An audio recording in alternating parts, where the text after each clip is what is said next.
Babalik po tayo sa Philoil Flying V Center para sa pangalawang laban sa ating Wednesday triple header para to sa mga nanonood sa Liga. Ang Angels lalaro ulit pagkatapos mapabagsak ng Cool Smashers noong linggo lang. Samantala, ang Army Lady Troopers na last Wednesday naman ay napasabak sa probably the longest match sa ating PVL. 5-set win kontra sa Flying Titans ang makakalaban nila. Welcome to the 2019 Premier Volleyball League Open Conference atid sa inyo ng ABS-CBN Sports. At ito po ang una sa dalawang laban na nalalabi sa ating schedule. Petro Gazz kontra sa PacificTown Army. At maya-maya lang po, mapapanood nyo naman ang last game sa ating triple header, ang Choco Mucho kontra sa Bangko Perlas. Magandang hapon po sa inyo lahat. Live tayo sa Liga, Liga HD sa iwantpremiervolleyballleague.com at sa #1 sports website sa buong Pilipinas, sports.abs-cbn.com. Ako po si Eric Kipan, kasama ko si Michelle Gumabaw at si Tours Daza. And this is our coverage of PVL 2019.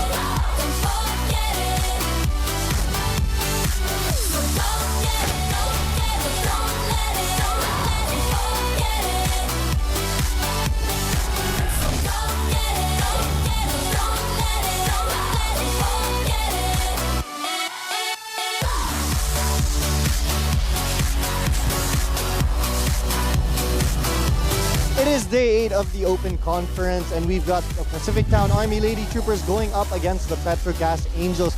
For Petro Gazz, they're coming off a 3-set loss, which was against the Creamline Cool Smashers. And for PacificTown Army, they're coming off a very uplifting win against Choco Mucho, where they were able to win it in 5 sets, losing the first 2 sets and then winning 3 straight. And it was a historic win because for the first set, it was Philippine history. It was 41-39. So yes, Eric. Maraming salamat sa recap, Tours. I'm sure a lot of people will not forget that. And si Michelle, kumusta Michelle? Ikaw yung tail end nung triple header na yan. And you guys finished what, 10 p.m.? We finished 10 p.m. We started at 8 p.m. Our game was scheduled at 6 p.m. So talagang kami yung naging pinaka-late na nag-start at nagsara kami dito sa San Juan Arena, Eric. But I'm sure for the fans, I mean, sulit na sulit yung pagnood mo ng PVL.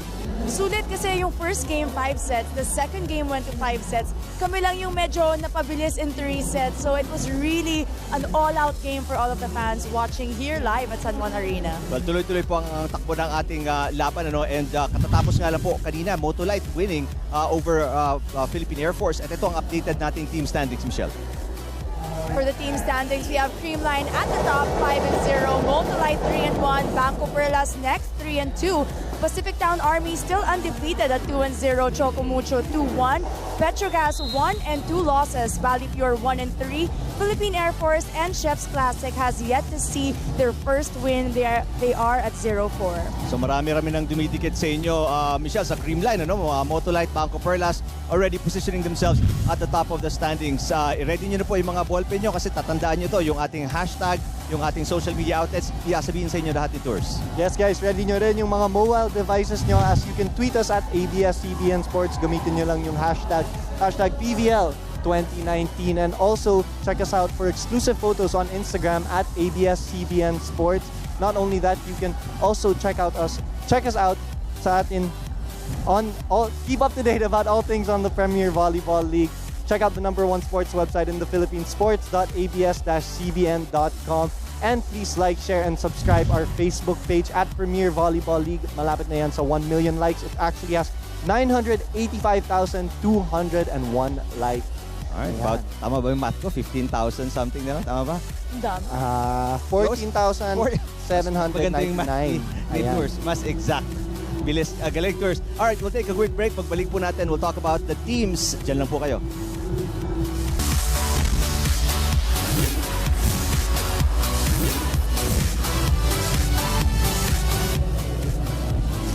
Nagbabalik po tayo sa Philoil Flying Peace Center ngayong Wednesday ng hapon. Protocol po yan na nasa kaliwa ang Angels, ang Lady Troopers naman nasa kanan, mga naka-green.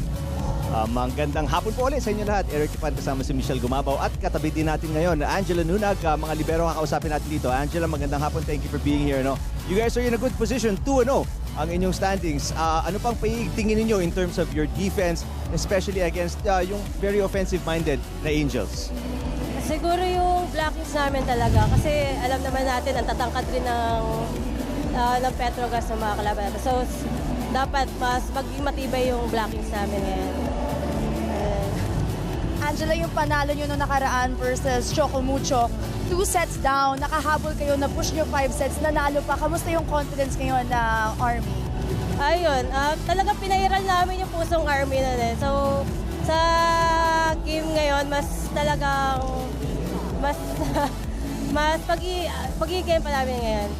Alright, maraming salamat Angela. Good luck sa game, alright? Thank you. Balikan natin yung sinasabi ni Michelle na mahabang game nga na yun. Ito yung 51-minute first set, 41-39. Kahit ako nanonood ako sa bahay nung sobrang na-excite ako nung nasa 37, 36. Sinusubaybayan ko na nun dahil ang ganda nga nung palitan ng dalawang koponan. Alam mo, Eric, first time in my history of playing and watching and covering volleyball, nakakita ako ng 41-39 score sa isang set. Akala nga namin na talagang matatapos to agad ng Choco Mucho. You know, when you win a set like that, the confidence it gives you as a player, talagang mabuboost yung confidence. That's why the second set, 25-19, medyo malayo-layo yun. But pinairal nga talaga, like what Angela said, yung pusong Army na meron sila. We call them veterans here at the PBL. They won 3, 4, and the 5th set, 15-12. Very convincingly. If I may say, Eric, yung ginawa ng Army dun sa galaw nila, iniba nila, hindi lang sila palo ng palo. Binigyan nila yung Choco Mucho ng, kumbaga, veteran moves, puro drop ball, check out. Kaya naman talaga sila nakaurong until 5th set and napanalo pa nila yon. 3 players in double digits para sa Army Lady Troopers at ang leader sa kanila in terms of scoring, Jovelyn Gonzaga with 24 points para sa kanilang koponan. 24 points. Jovelyn has always been their Iron Lady. Siya talaga ang go-to person ng Army Lady Troopers. But you also have Honey Royce Tubino who added 21 points. And yung mga game changers, in my opinion, was Nene Bautista and Jem Gutierrez who really added the firepower for the Army Lady Troopers. Well, let's see if they're rested enough and hydrated enough, I guess, because that was, again, the longest match in PVL history. Ito yung binabanggit mong numbers ni Gonzaga. 24 points, Eric, 26 digs and 16 receptions. She is not only working in front, but she's also one of their best receivers and best diggers in the back row. Kaya naman malaking tulong talaga itong Jovelyn Gonzaga sa Army Lady Troopers. We'll take a quick break. Pagbalik natin, pag-uusapan naman natin ang Angels. Diyan na po kayo sa Liga.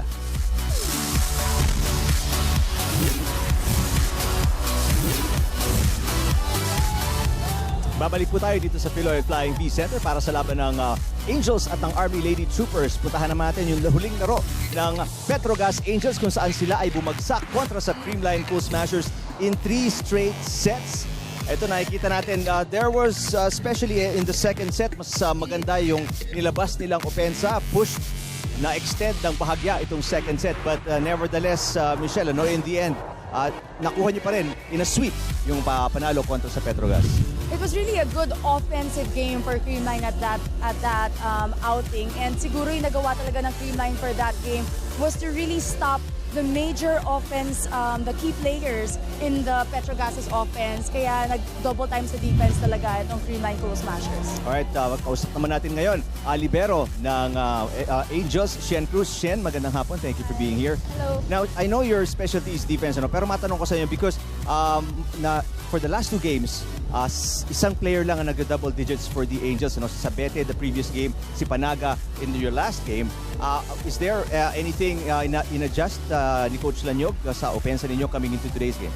Well, I think wala naman. Kasi parang yun nga, coming into this conference, laging sinasabi ng coaches namin na kailangan talaga namin mag-double, mag-work hard in terms of offense. So yun lang. For today's game, yun din yung gagawin namin for today. Jeanette Panaga is one of your best spikers sa team. As a libero, paano mo naman siya mabibigyan ng tulong from the back row para ma-maximize nyo yung mga gitna nyo in today's game? Well, of course, yung first ball, syempre, importante yon para makagawa kami ng plays. So, yun lang. Sinasabi namin, kaming dalawang libero ni Achirika, talagang papagura namin magkaroon ng first ball para magkaroon kami ng offense. Well, you did a great job nung laban ninyo kontra sa Creamline. I mean, we were talking about how great you were sa depensa. We look forward to seeing you again today. Good luck sa game. Thank you. Thank you. We talked about, yun nga, kakulangan sa opensa nitong Angels sa 10 points for Panaga. Pero hirap na hirap siya. She got those 10 points talagang pinahirapan. Especially nagdepensa nyo at the net, si Jeanette. No? And we talk about the others who should step up tulad ni Jovi Prado. No? Only 6 points in that game versus Creamline. And we usually see Jovi Prado, also Paneng Mercado, Cherry Nunag, who have more points in their previous game. So itong game na to talagang napigilan sila, and it was only Jeanette Panaga who had double digits as compared to the Creamline Coast Smashers who had 4 players in double digits. Prado had 6 points, 7 digs, and 11 receptions. Kung ang Army, Eric, merong Jovelyn Gonzaga na tumutulong sa mga libero in the back row. Itong Petro Gazz Angels, meron naman talaga silang Jovi Prado na kung kumayod din at paghirapan yung mga digs and receptions niya, malaki rin yung bagay na nabibigay niyang confidence sa mga spikers niya in the front row. That's true. Let's see if they all step up. Panaga, Sabete, Prado, Mercado para sa Angels because they're coming off a loss nga kontra kila Michelle Gumabaw and the Creamline Cool Smashers. Please use the hashtag PVL2019 kung magte-text kayo, magme-message kayo online. And then, please follow us on Facebook. It's at Premier Volleyball League. Ang handle po natin sa Twitter and Instagram is at ABS-CBN Sports. DJ Jimmy ang magpapatugtog sa atin dito sa loob ng Philoil Flying V Center. We will take a quick break. Pagbalik natin, Army Lady Troopers and the Angels next dito lang sa Liga. First referee, Mr. Bob Malenap. Second referee, Ms. Joy De Imus.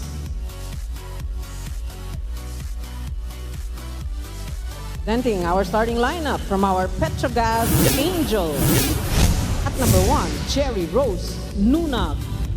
Number 2, Janelle Welch Cheng. Number 4, Stephanie Mercado. Number 6, Jeanette Panaga. Number 16, Jonah Sabete. And number 19, Jovelyn Grace Prado. Liberos are number 10, Rica Jane Clona, and number 18, Cian Cruz. Head coach, Mr. Arnold Lanyog. Calling on our PacificTown Army Lady Troopers. Team captain is number 5, Corporal Mary Jean Balse Pabayo. At number 6, Private First Class Jem Nicole Gutierrez. Number 8, Corporal Jovelyn Gonzaga. Jersey number 15, Private First Class Honey Royce Tubino. Number 16, Private First Class Lutgarda Malaluan.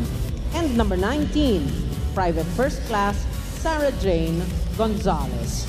Liberos are number 1, Private First Class Christine Agno, and number 10, Corporal Angela Nunag. Head coach, Staff Sergeant Emilio Reyes Jr., Coach Kung Fu. Wala pong binago sa lineup ni Coach Arnold Lanyog. Same starting 6 na ginamit nila dun sa last game nila. Loss kontra sa Creamline Cool Smashers. Panaga with 10 points. Siya po ang leading scorer and the only player in double digits para sa Angels. Samantala, PacificTown Army, wala ring binago si Coach Kung Fu Reyes. 3 players in double digits, including Jovelyn Gonzaga with 24. 21 para kay Honey Rose o Royce Tubino, and si Nene Bautista with 13 para sa Army Lady Troopers. Gonna be a big game. Tingnan natin kung makakabawi ang reinforced conference champions and get their wins to at least 2 games. They're 1 and 2 in the standings currently. Pag nagawa nila yon, they will tie with PacificTown Army na right now is at 2-0, undefeated. Actually, the only undefeated team pareho ninyo. Pero yun nga lang, kayo 5-0. Michelle. First to serve. Less games for them so far, but it's still an undefeated streak for them. So I'm sure that this team would want to keep that same, finish this day the same as how they started. What I'm interested in seeing is, how these girls follow up that massive 5-set win against the Flying Titans last week. Because obviously, that had to be draining for you as an athlete. Michelle, ako nga, pinapanood ko lang sila. Ako napapagod para kila Tugino, who was really attacking, especially in that 41-39 first set. I know how you feel, Eric, watching a 5-setter, a win from behind. What you will think is mapapagod, but I'm sure that Coach Kung Fu and the whole team was more fired up from that win versus Choco Mucho. Choco Mucho, one of the most awaited teams in this conference. So I'm sure that win, coming from behind, that 41-39 historic win by Army, I'm sure, Eric, na-boost yung confidence na, like what Angela said in the pre-game interview, and pangahawakan nila yun in today's game. Serving for PacificTown. 1-all, set number 1. Para naman sa And she Petro Gazz. scores 2-1. What do you see are the issues na encounter nila ngayon? Obviously, wala na si Johnson, wala na si Salas. Are they adjusting these highly offensive, highly talented players na obviously hindi masyadong nagkaroon ng touches in the reinforced conference? Are they adjusting now and finding it difficult to all of a sudden step up to the limelight and to the pressure of the open conference? I'm sure, Eric, the first few games, you're gonna still look for how you performed, how your team performed in the reinforced conference kapag sinamahan mo ng imports. But now they already have a couple of games here in the PBL All Filipino, so I'm sure they've already adjusted well to one another. And in training naman, you're gonna get more touches. That's where the practice happens. So that's where everything actually happens before you step into the PBL court. So if you have good practice, you'll be able to play a good game, and that's what all the athletes need here at the PBL. All volleyball players need to focus on is to really practice well. Hard, Serving for Petro Gazz. 1-point lead para sa Angels. Another good serve. Panaga really has perfected. Gutierrez through the Meantime, block. Gutierrez will score and tie the game at 3. Itong pagpapalitan ni Coach Kung Fu between Jem Gutierrez and Nene Bautista was what really worked for them back in that game versus Choco Mucho. Kapag nagkaka-error si Gutierrez, papasok si Bautista, she's gonna score points. Kapag napagod naman, papalitan nila. So, the bench of Army, Eric, is really deep na marami talagang mahuhugot itong si Coach Kung Fu pag kinailangan. 8 points para kay Bautista Mercado in that 5-set win kontra sa Flying Titans. Well-placed shot by Paneng Mercado targeting Luth Malaluan in that hit. She knew that there wasn't a libero on the court, really going for that cut shot down the line. Serving for the Sabete Angels. coming off a kill earlier, serving now. Gonzaga down the line, yes! Gonzaga off the hand of Cruz. Puntahan natin itong report ni Tours Daza. Luth Malaluan not only plays volleyball but also does karate. However, it was her 8 points that were the momentum changer in their game against Choco Mucho. Sabi ni Luth sa akin na Coach Kung Fu took her out sa set number 3 para mag-isip daw siya muna because of her service errors. Not only after that, sabi niya sa sarili niya, babawi daw siya sa mga blocks niya. Para kay Lot, na-test talaga yung team character nila sa game na yun dahil di sila bibitaw even after losing the first 2 sets. Dinagdag pa rin ni Lot na dinagdag pa rin niya na she's proud of Jovelyn's performance last game because she's also coming off an ACL injury. Back to you, Eric and Michelle. Alright, maraming salamat, Tours. Ano kayang belt ni Luth? Lunag off the hand of Balse. Kakarati daw eh. Bye-bye. Siyempre, enlisted sa Army yan, Eric. Huwag na nating alamin kung anong belt ang meron si Luth. I'm sure matitindi to lahat when it comes to other forms of sports. But once you're athletic, it radiates to all the other sports activities that you will get into. Did you get into any martial art? Martial arts, no, but I do play tennis. I did before I started playing volleyball. Tennis was my _1 competitive sport. But I enjoy swimming, aka going to the beach. Jem Gutierrez.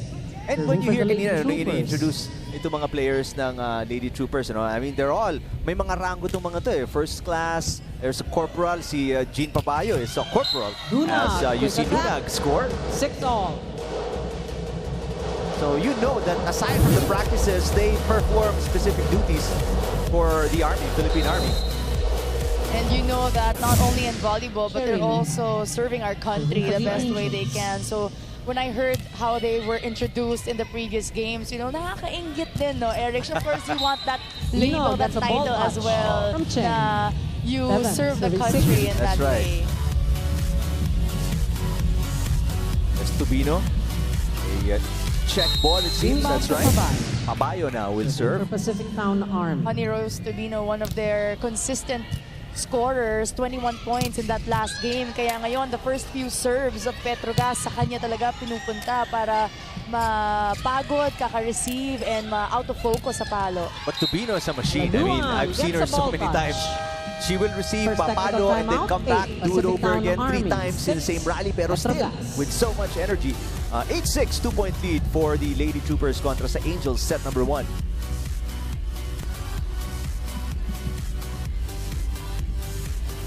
Coach Kung Fu Reyes and the Army Lady Troopers currently undefeated, 2-0 sa ating standings, taking on the reinforced conference champions, Petro Gazz Angels. There is Gardo Malaluan with the point. Of the first, when you look at these two teams today, Eric, masasabi natin medyo leveled ang playing field if you do the matchup between player to player. But what's different for these two teams is that Army is coming from a high from that win, and Petro Gazz, on the other hand, coming from a straight set loss. So it's really the mindset coming into today's game that will really matter and will be the X factor for these two teams. It's going to be important talaga yung morale of both teams.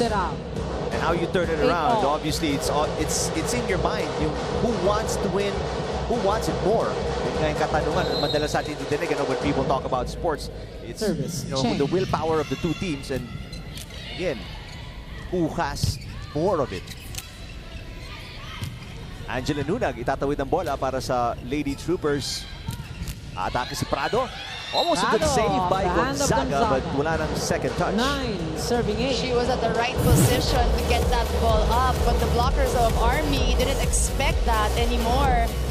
Pag ganun ka taas yung palo ni Jovi Prado going down the line, aakalain mo as a blocker, patay na. But, you know, there are those rare moments na you're at the right place at the right time here in volleyball. 9-all. Malaluan again, back-to-back points para sa kanya. We're tied at 9. Tara Gonzalez, serving for PacificTown Arm. Good solid serve straight to the back. Mula kay Gonzalez, there's a block against Sabete. Sabete will try again. A nice adjustment in midair. With a drop shot. 10. She was just really way up high. One of the great qualities of Sabete as a spiker, Eric, is her elevation whenever she jumps. Nakikita niya kung sino yung mga players na wala sa pwesto or yung may buta sa kabilang side ng court. You can really see it once you're over the blockers. Free ball para sa Angels. Cheng will set it up. This time, Panaga. Ball is out.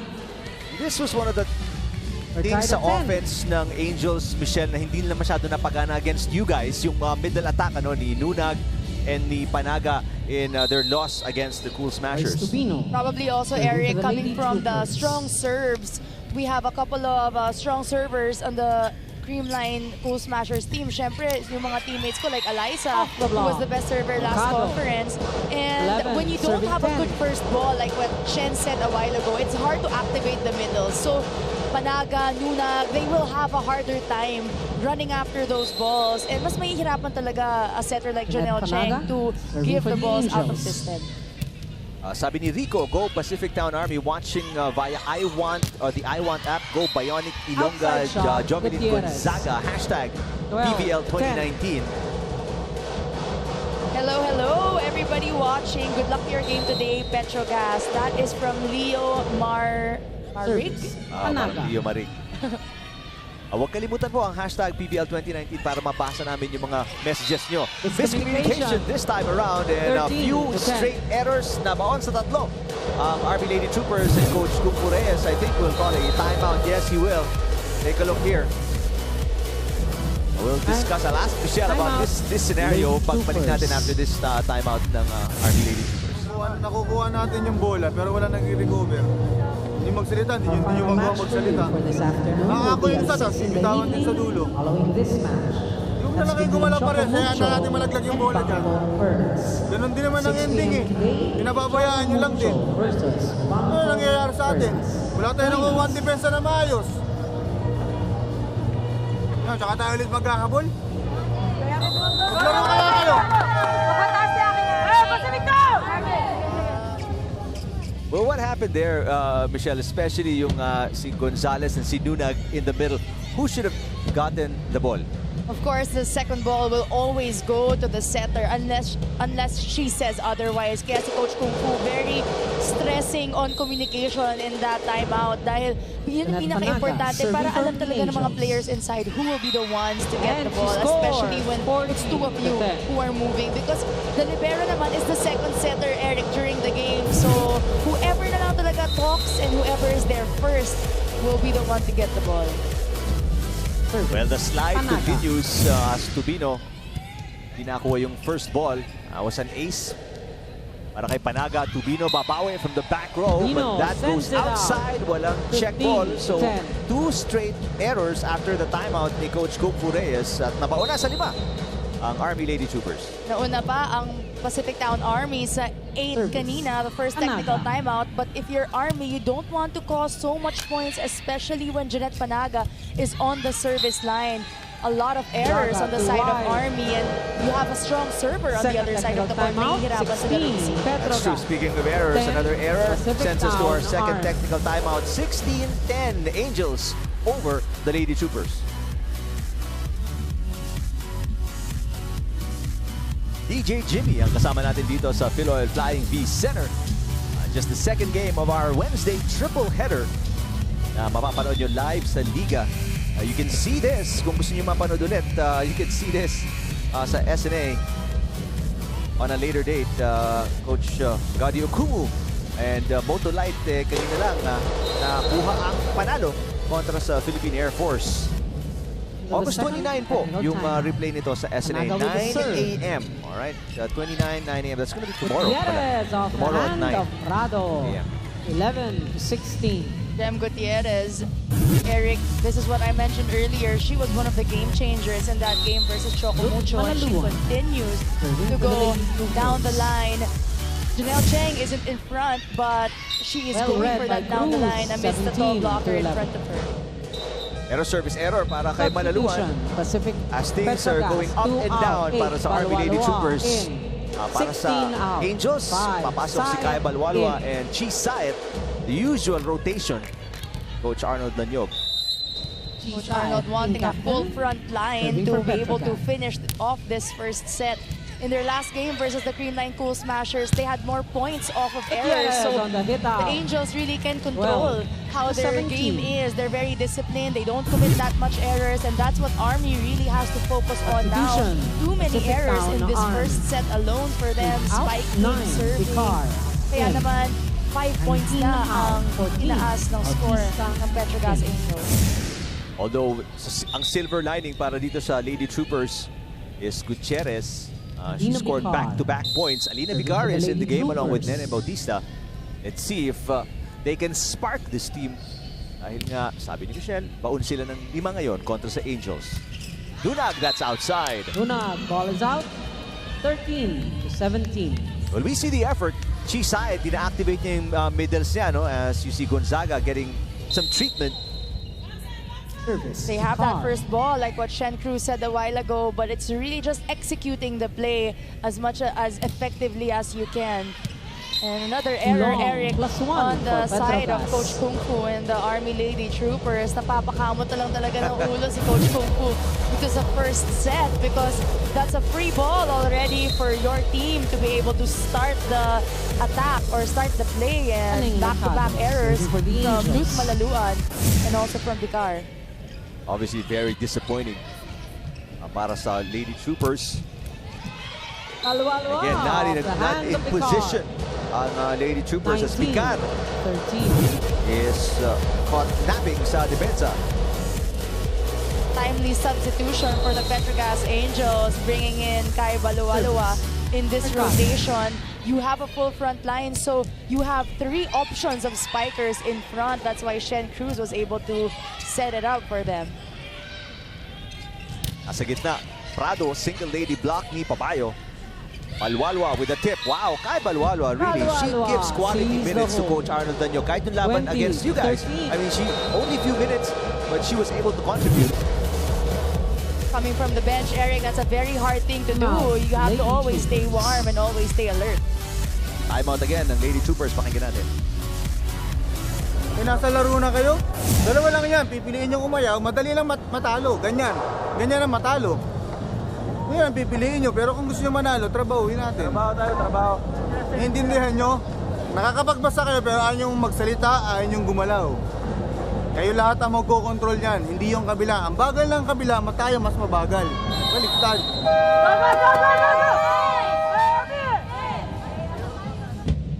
Well, that's a final timeout ni Coach Kung Fu Reyes. I mean, you can feel the frustration through your TV screens.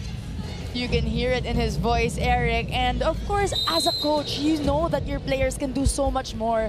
The frustration will really come out because you practice every single day not to play slow like what Coach Kung Fu said, and you also expect them to deliver, especially during game day. Down by 7, they get a free point here. Double contact against the Angels. Let's see kung makakatulong to sa pag-abante ng Lady Troopers. Down by 6 right now. Their errors called on the Petro Gazz Angels, but Army has to take advantage right now. They're 6 points down, but you know, if it's Army, their mentality right now, Eric, kahit anong set, kahit anong labang, kaya nila yan. That's true. I mean, they were down 2 sets to nothing against the Flying Titans. Binawi nila yun.